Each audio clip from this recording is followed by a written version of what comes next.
Wassalamualaikum warahmatullahi wabarakatuh. Sama sekalian, pagi ini kita akan ngaji bersama, yaitu kitab Adabut Ta'am. Adabut Ta'am, adab itu tata cara, etika, ta'am itu makanan. Jadi Islam mengajar kita, ini tidak hanya soal ibadah ritual, tetapi juga soal kehidupan keseharian kita, menyangkut kebutuhan hidup kita. Diantaranya adalah kita ini butuh yang namanya makan. Saking sempurnanya ajaran Islam itu, makan saja diatur, minum diatur, segala gerak-gerik manusia itu diatur oleh Islam. Ini menunjukkan kesempurnaan ajaran Islam. Bukan bermaksud untuk membandingkan, tetapi di ajaran yang lain itu tidak ada ngatur soal tidur, ngatur soal masuk kamar kecil, ngatur soal makan, itu tidak ada aturan begitu, itu tidak ada. Hanya Islam ini. Makanya kalau Allah menyatakan al-yauma akmaltu lakum dinakum wa atmamtu alaikum ni'mati wa raditu lakumul islam madina, itu menunjukkan bahwa kesempurnaan ajaran Islam ini benar-benar terjadi. Ada banyak hadis yang terkait dengan adabut ta'am. Ini diantaranya An Ibni Umar bin Abi Salamah radhiyallahu anhu qala qala li Rasulillah sallallahu alaihi wasallam sammillah wa kul biyaminik wa kul mimma yalik, muttafaqun alaihi. Rasulullah pernah bersabda, dalam hal ini diantaranya didengar langsung oleh Umar bin Abu Salamah. Kata Nabi, sammillah, bacalah bismillah. Boleh bismillah, boleh bismillahirrahmanirrahim. Jadi kalau misalnya kita mau makan, bismillah. Menurut teks hadis ini berarti cukup. Tapi akan lebih sempurna kalau bismillahirrahmanirrahim kemudian makan atau minum, itu lebih sempurna. Setiap orang yang mau makan, mau minum, dianjurkan oleh Rasulullah untuk membaca bismillahirrahmanirrahim. Ada apa? Banyak hikmah, bahwa apa saja yang ada pada diri kita, termasuk makanan yang akan kita nikmati, minuman yang akan kita rasakan, itu tidak lepas dari campur tangan Allah. Bayangkan kalau kita mau minum, kalau sekarang sih gampang, setelah berproses yang cukup lama. Orang mau minum tinggal putar keran saja sudah minum. Tapi sebelum keran ini terisi air, ini prosesnya lama. Harus menggali, harus menyalurkan. Kalaulah menggali itu tidak seperti membalik telapak tangan kita. Berapa banyak ceritanya ada orang menggali sumur itu 20-30 meter, kadang-kadang tidak menghasilkan air. Kadang-kadang hanya 2 meter saja sudah keluar air. Itu baru airnya. Biayanya untuk menggali itu bukan murah, bukan murah. Dengan penuh harap antara ada dan tidak, hasil dan tidak, itu berarti di sini ada campur tangan Allah. Allah tidak mengizinkan misalnya dibor kemudian keluar air jadi. Tapi Allah mengizinkan dibor keluar air pun juga jadi atas izin Allah. Kadang-kadang sudah digali sekian puluh meter, airnya deras tapi rasanya asin atau ampang. Itu pun juga banyak terjadi.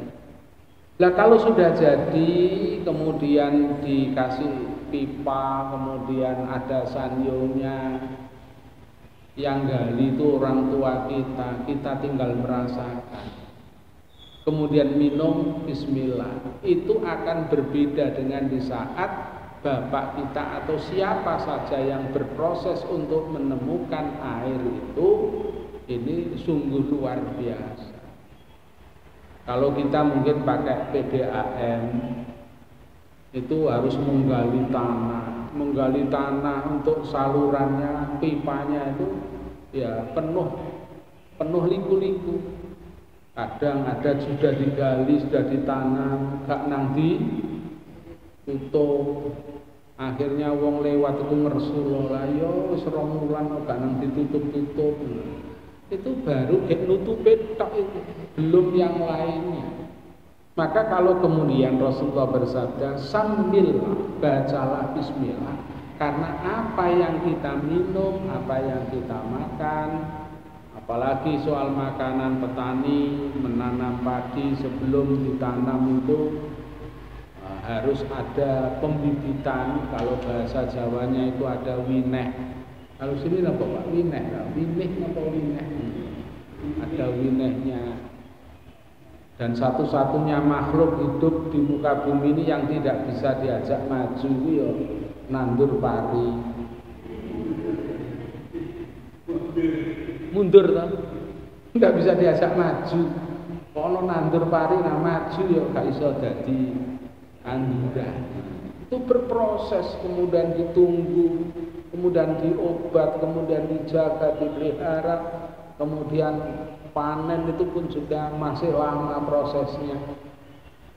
Kemudian digiling, diseleb dan lain sebagainya. Itu maka di saat kita makan itu keterlibatan Allah itu amat sangat.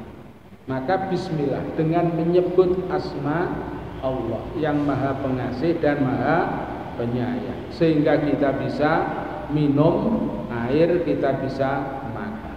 Ini di sana ada banyak hal dan lain sebagainya dan lain sebagainya. Belum lagi naudzubillah min dzalik, air yang sudah dimasukkan ke dalam gelas tinggal minum, kadang-kadang air itu pun juga tidak bisa masuk ke tenggorokan. Itu luar biasa dari sebab makan dan minum itu. Wakul biyaminik, yang kedua, makanlah dengan tangan kanan. Jadi kita ini dituntun oleh Allah lewat Rasulullah untuk supaya berbeda dengan makhluk yang lain, baik makhluk hidup maupun yang tidak nampak. Dalam hadis yang lain, setan itu biasa makan minum itu dengan tangan kiri. Lah, sementara waktu kita ini orang yang diberi oleh Allah hidayah, petunjuk, maka makan minumnya dengan tangan kanan. Hewan tidak pernah berpikir, namanya memang tidak punya akal pikiran. Makan ya saenake dhewe, tangan kiwa ya gak masalah. Coba kita lihat yang namanya monyet itu ndak kadang mikir iki kanan apa kiri, tidak. Lah kita ini manusia yang disebut dengan al-hayawanun natiq. Manusia itu satu saat disebut dengan hewan yang dapat berpikir.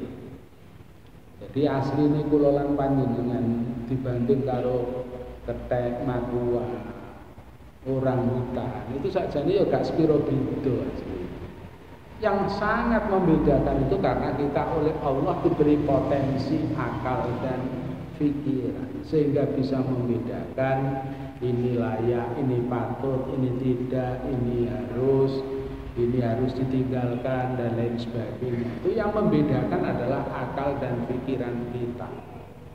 Makanya kemudian seringkali Allah itu menyindir, afala taqilun, apakah kamu tidak menggunakan akal dan pikiranmu? Itu Allah memberitakan wakul biyamini, makanlah dengan tangan kanan. Lah, makan apa? Ya makan apa saja, karena ini lafadznya adalah lafadz am. Am itu artinya umum. Tidak hanya soal makan nasi saja, tidak hanya makan roti saja, makan apa saja, termasuk makan ote-ote, makan jemblem, makan tahu isi, termasuk makan lomboknya. Jadi tangan kanan pegang ote-ote, tangan kiri pegang lombok. Itu lomboknya kudu dipindah alamat ke tangan kanan. Bukan kok terus telap kiwo tengen, tidak begitu. Kalau kita pakai garpu pun, garpu itu sarana saja, tapi untuk mengantarkannya ke lidah lisan kita itu ya harus pakai tangan kanan. Tidak berarti kalau sendok tangan kanan, kalau garpu tangan kiri. Nah itu begitu. Karena sifatnya umum, wakul biyaminik, dan makanlah dengan tangan kanan. Wakul mimma yalik, dan makanlah apa yang ada di sekitar, yang dekat dengan. Ini mufassir dalam hal ini menjelaskan, di saat kita itu makan bersama banyak orang, itu ya yang ada di depan kita, ndak usah kate ngrayok. Napa ngrayok? Cuma orang yang ada di sebelahnya itu ndaknya ya ngerti. Oh iya, berarti Pak Aman ini tutup iki apa? Ya jadi genggemi dhewe gitu loh. Oh iya. Arepe ngomong payake Pak diputerno. Kadang-kadang ya sungkan, tapi wong itu ya kudu duweni sifat napa? Tepo slira. Kadane nuwun sewu iki gorengan hati karo kebuk, posisine pas Pak Diaji mak apa? Misalnya ada di sebelah sana. Lah yang sana itu ya aja, iki kesenengan kula Pak kebuk kalian ati niku. Liyane atas-atas ya. Ya yang lain itu ya kepengin ngrasakno kebuke. Aja kok ususe tok ae sing dipak kancane. Utawa babate tok. Itu bila perlu kita ini ya saling memahami. Oh jenengan kersane kita diuterno sing paling apik diuterno. Jadi diputar supaya sama-sama merasakan. Sing kono anggur merah, sing kene gedang kepok ngono ya. Ya kudu anggur merah iki ya diuterno, aja kok terus diantar kepok tok ae. Lah sing anggur merah digendem iki ya. Lah karena apa? Wakul bimima ya'tik, dan makanlah apa yang. Ini menunjukkan bahwa kalau toh misalnya orang yang ada di sebelah kita yang sedang posisinya hadapan dengan makanan yang mungkin kita amat merindukan dan kita mengharapkan. Lah kok kemudian orang itu tidak seperti tadi itu ceritanya. Maka disinilah perlunya orang itu punya yang namanya sifat qanaah. Qanaah itu artinya menerima apa adanya. Oh ya rek ngarepku iki pancen onone mung keres ya keres. Ya sing kono iki bentuke meh padha keres karo nopo Pak. Anggur ijo. Terus ya berarti Allah itu memberi jatah pada kita ketepatan pagi atau siang ini adalah keres. Itu begitu. Nah, di sini ada qanaahnya. Gak kok udan berutu marang kancane gak disopo gara-gara gak ngubegno makan. Jadi karena apa? Makanan yang menurut konsep Rasulullah itu kan makanlah sekedar untuk bisa menegakkan tulang belakang. Jadi makan itu ya sak wajarnya, gak kok terus sak wareke, bukan gitu. Tidak ada, saya belum pernah menemukan hadis makanlah sak wareke, itu saya nggak pernah. Justru kata Rasulullah dan dipraktekkan serta oleh para sahabat, Rasulullah itu makan di saat sudah berhenti makan sebelum ini. Ya hampir dengan kita, hanya terbalik saja. Kalau kita itu kan mangan sak wareke durung lesu wis. Pemenangnya poso Senin, Kemis, poso Ramadan, kadang-kadang malah dendam. Sedina mau gak mangan ya Pak. Ya ngarane poso ya sedina gak mangan. Wong poso. Begitu mari buka, Masya Allah. Koyok-koyok gak ikhlas nek gak entek, gak ikhlas. Makanya banyak orang gemuk itu ternyata persoalannya karena orang itu emanan. Jadi wong gemuk itu ternyata sebab utamanya karena eman. Kayak anaknya gak ngentek dintekno, eman gak dintekno. Kayak bojone gak entek dintekno, eman gak dintekno. Iki karek saithik Pak timbangane mambu dintekno eman. Itu berarti wong lemu itu karena emanan. Wa an Aisyah radhiyallahu anha qala Rasulullah sallallahu alaihi wasallam idza akala ahadukum falyadhkurismallahi ta'ala fa in nasiya ayyadhkura bismillahi ta'ala fi awwalihi falyakul bismillah awwaluhu wa akhiruhu. Kata Aisyah, ia mendengar Rasulullah SAW bersabda, apabila di antara kamu makan kok lupa membaca bismillah. Jadi makan wis oleh 20-an, boleh 3 sendok lupa, aku mau durung maca bismillah.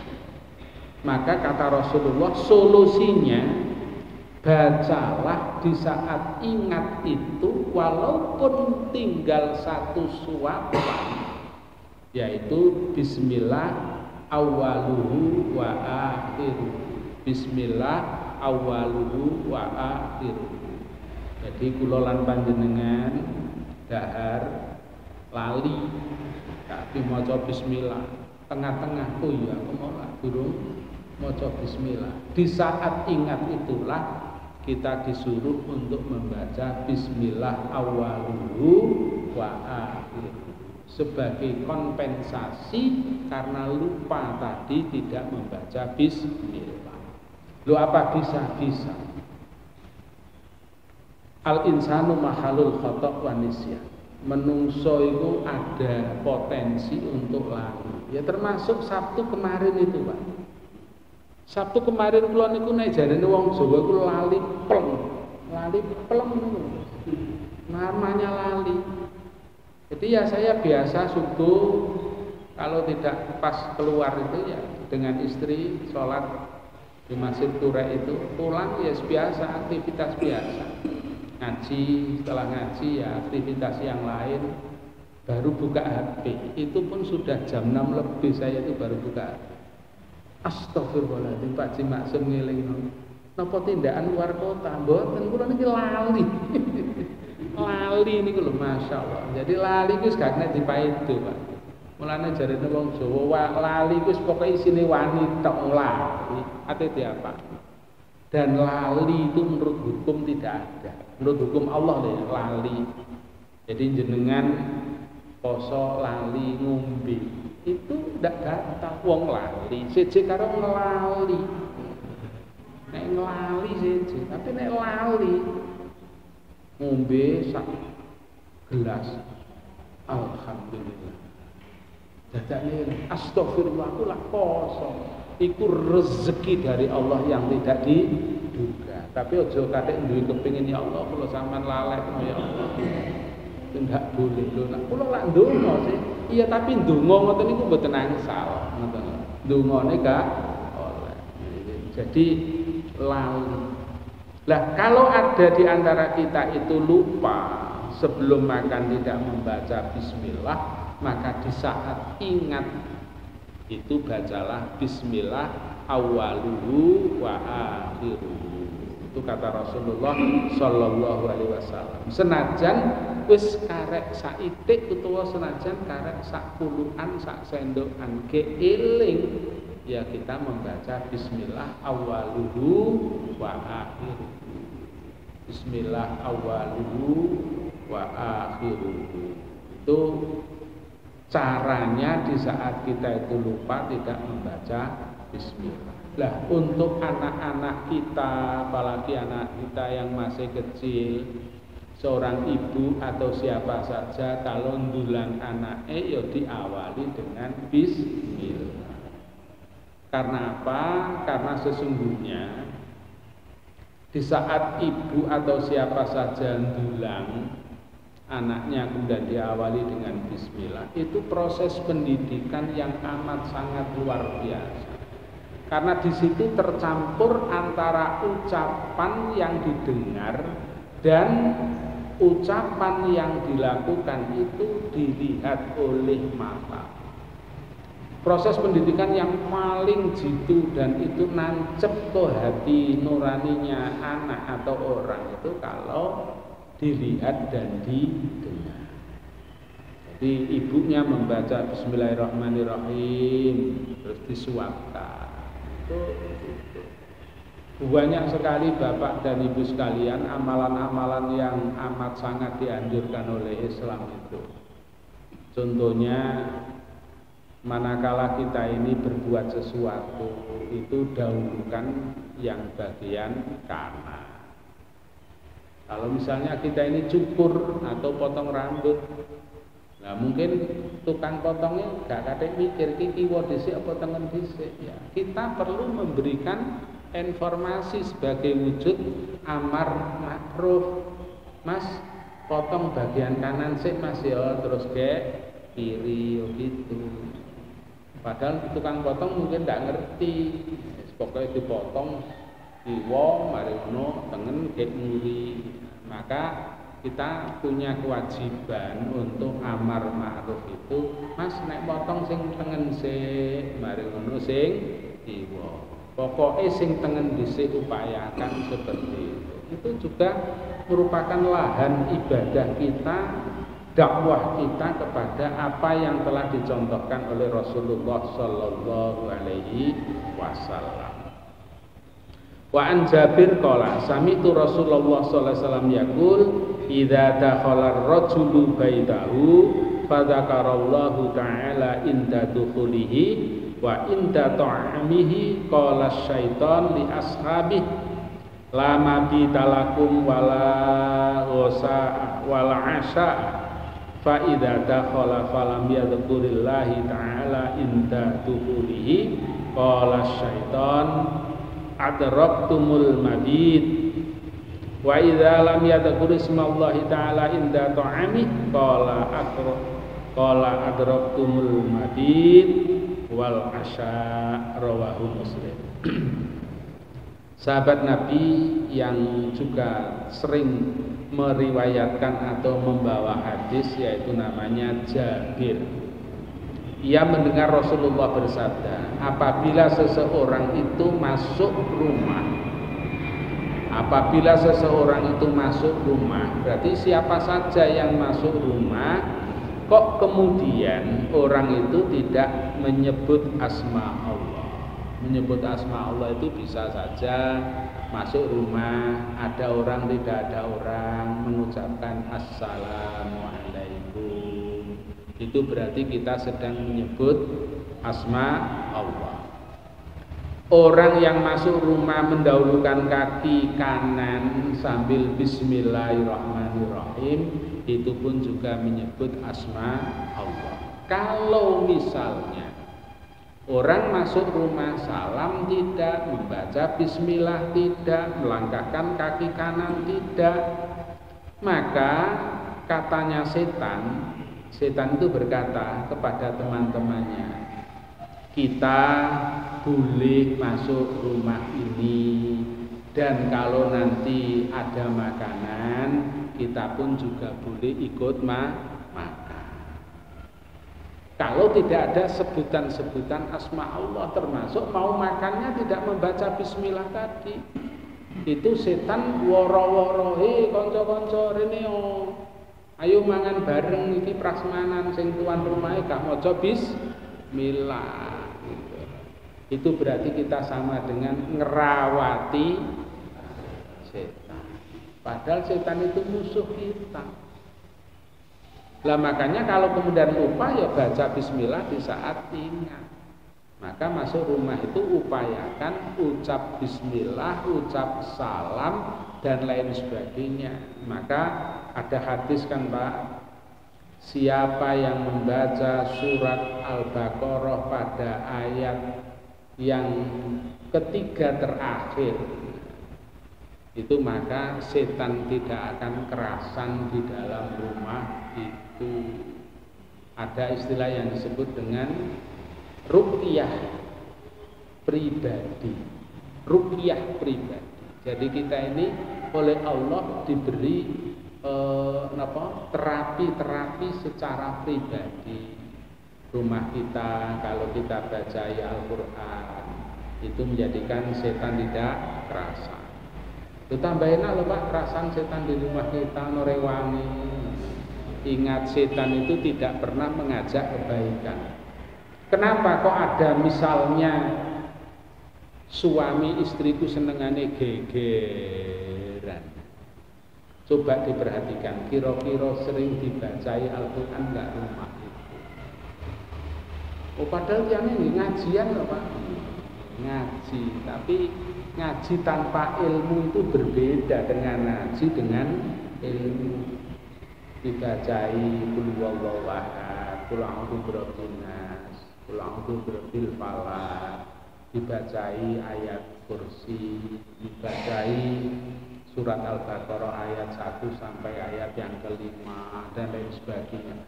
Itu akan menambah nur cahaya di dalam rumah. Maka nawwiru buyutakum bi qiraatil Qur'an. Syukur-syukur niku diwaca kelawan apa? Berurutan alif lam mim dan seterusnya. Minimal itu beberapa itu. Bahkan kan ada hadis Rasulullah menyatakan, sahih hadisnya itu, sanggupkah kalian tiap hari itu menghatamkan Al-Quran? Ada sahabat, waduh ya Rasulullah, kula niki sibuk kerja untuk menyukupi kebutuhan keluarga, enggak sempat ya Rasul untuk membaca Al-Quran khatam dalam satu hari.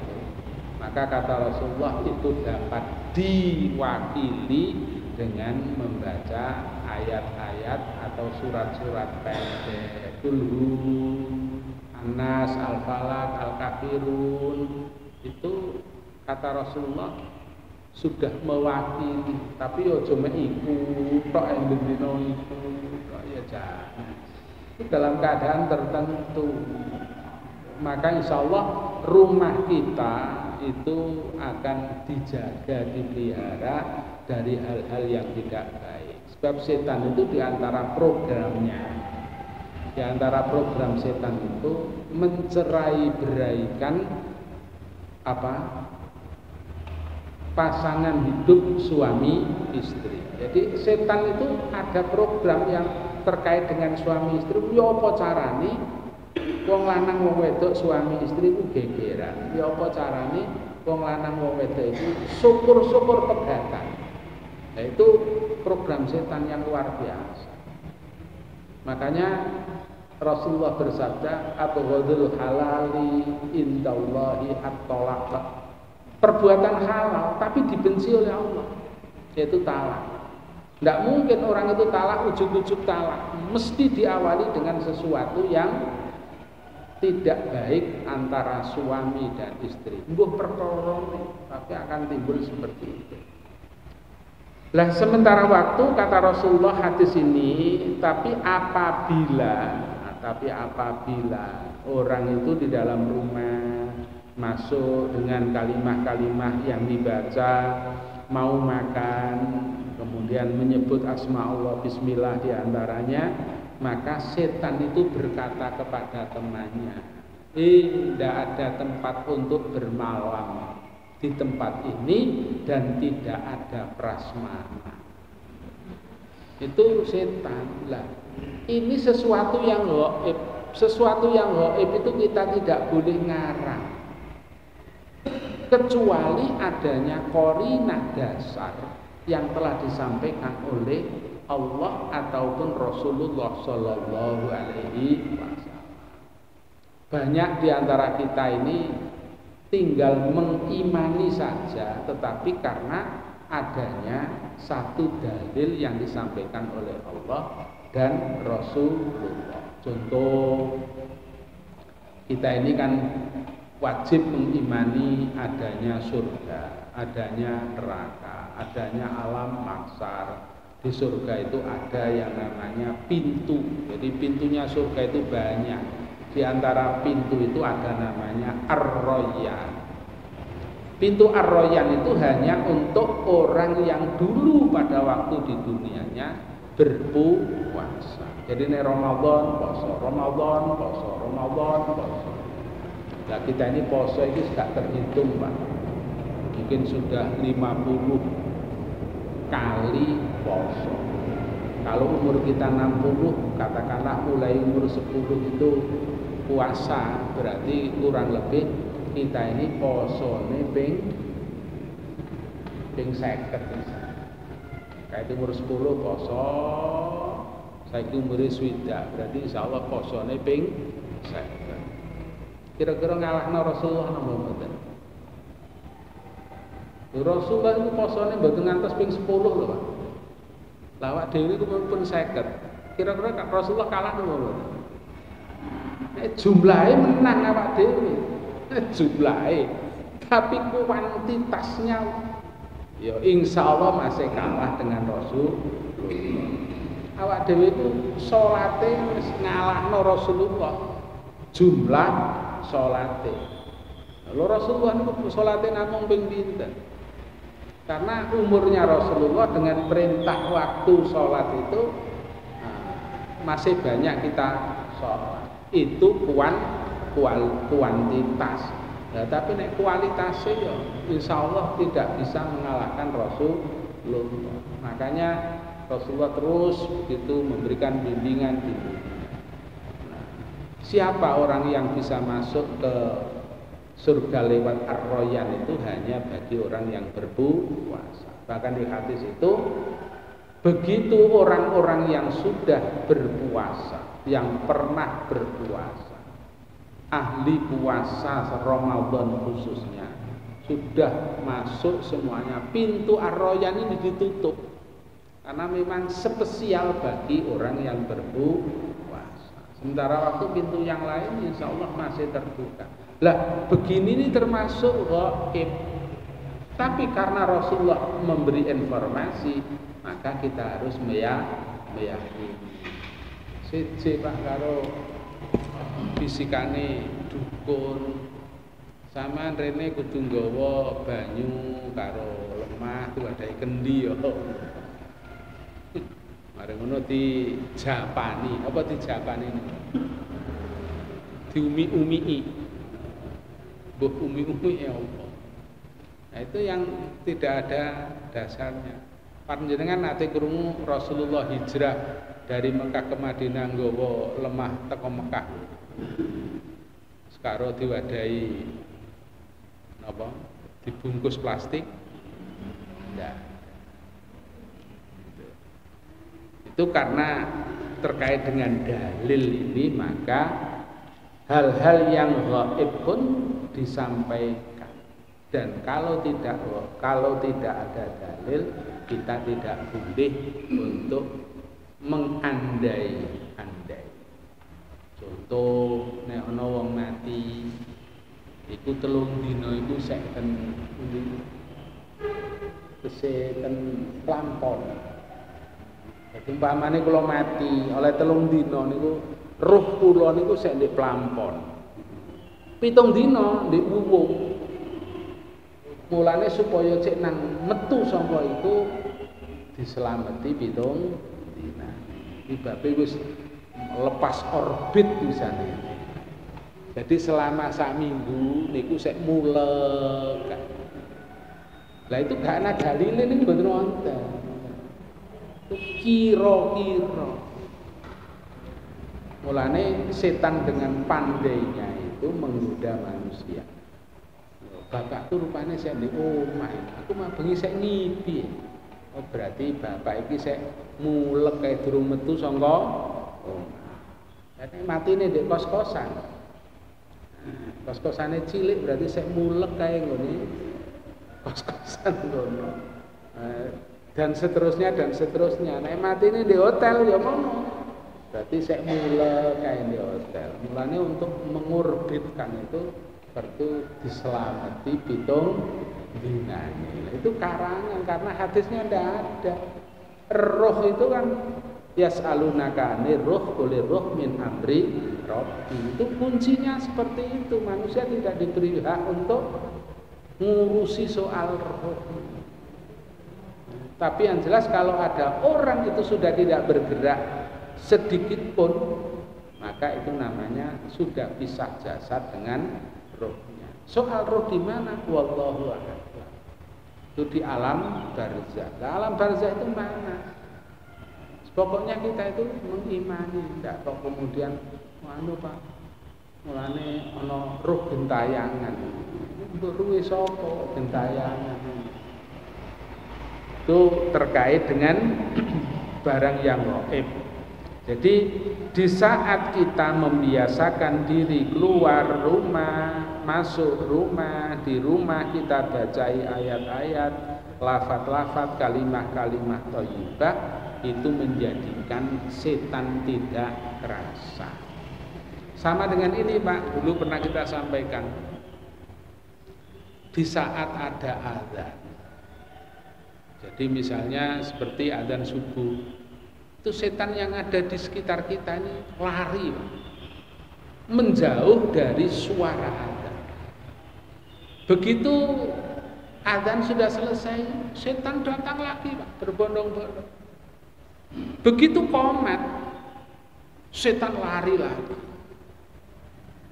Begitu qomat selesai, setan datang lagi. Makanya di antara cara menggodanya setan itu adalah orang sampai kadang-kadang lupa. Aku iki wis salat 3 rakaat, apa gek 2 rakaat. Iku setan sing wis teko karena qomat tadi itu. Maka kemudian Rasulullah memberikan pedoman sebelum membaca apa saja ayat-ayat Al-Quran, setelah membaca iftitah itu bacalah ta'awud, a'udzu billahi minasy syaithanir rajim, bismillahirrahmanirrahim. Dilanjutkan kalau imam ya alhamdulillahirabbil alamin dengan suara didengar oleh makmum. Bagi yang sendirian ya bismillahirrahmanirrahim sampai waladhdallin. Jadi imam yang tidak membaca keras bismillah itu tetap harus membaca bismillah dalam hati atau bibirnya yang tidak sampai terdengar langsung oleh makmum. Bismillahirrahmanirrahim. Alhamdulillahirabbil alamin. Lah, orang yang tidak paham dikira imame gak maca bismillah. Jadi bismillahnya itu disirrikan, dirahasiakan, cukup didengar dirinya. Bismillahirrahmanirrahim. Alhamdulillahirabbil alamin dan seterusnya. Nah, karena orang mungkin belum dapat informasi, aku mau sholat di Masjid Al-Ikhlas, lah kok imami gak maca bismillah. Itu karena belum tahu, gitu loh. Lah, apakah ada hadis yang menerangkan bahwa Rasulullah itu kalau membaca bismillah itu disirikan? Ada. Banyak hadis. Bahkan kalau disimpulkan, katakanlah Rasulullah itu 70% itu tidak membaca bismillah dengan keras. Tapi 30% Rasulullah membaca bismillah keras. Berarti membaca bismillah dengan keras bagi imam itu boleh. Tidak membaca keras itu juga boleh. Tapi kalau ditimbang ilmu hadis ini Mbak, itu berarti yang lebih mendekati benar itu adalah yang tidak membaca keras, gitu loh. Ilmunya seperti itu. Karena dari beberapa riwayat-riwayat itu seperti itu menerangkan Rasulullah banyak tidak membaca bismillah dengan keras dibanding dengan kerasnya. Tapi kalau misalnya dilakukan ya boleh, sama-sama ada dalilnya, sama sahihnya. Cuma sahih ini juga lebih sahih, as-sahhu lebih sahih karena diriwayatkan oleh banyak ahli hadis atau rawi-rawi hadis. Jamaah sekalian, jadi 3 hadis ini menerangkan kepada kita sebagai tanda syukur kita, sebagai tanda bahwa Allah itu terlibat dalam segala urusan kita termasuk makan, dan makan itu kita adalah atas pemberian Allah dengan cara Allah, maka kita membaca bismillah. Yang kedua, sunnah Rasulullah itu makan itu dengan tangan kanan. Yang ketiga, jangan kita itu menampakkan kerakusan, ketamaan kita dalam urusan makan, karena Rasulullah memberikan contoh makan itu sekedar untuk menguatkan daripada tulang belakang kita. Kemudian yang tidak kalah pentingnya bahwa makan itu perlu untuk tenaga dalam urusan beribadah. Lah saniki nuwun sewu, salat wetengane lesu pol, lesu-lesu temenan. Kira-kira nggih saged khusyuk ta? Non? Salat dalam keadaan kleson, mboten kok lesu karena poso, tapi gak poso tapi kleson. Nek poso lah lesu, tapi nek kleson itu kan lebih daripada lesu. Terus salat, wetenge kerucuk. Kira-kira nggih saged khusyuk ta? Itu. Makanya sampai ada hadis, kalau ada hidangan yang sudah siap dinikmati, sementara waktu sholat tiba telah ada atau tiba atau datang, kira-kira yang didahulukan mana Pak?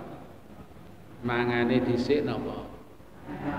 Sholate dhisik. Itu anjurannya Rasulullah, makanlah dulu baru sholat.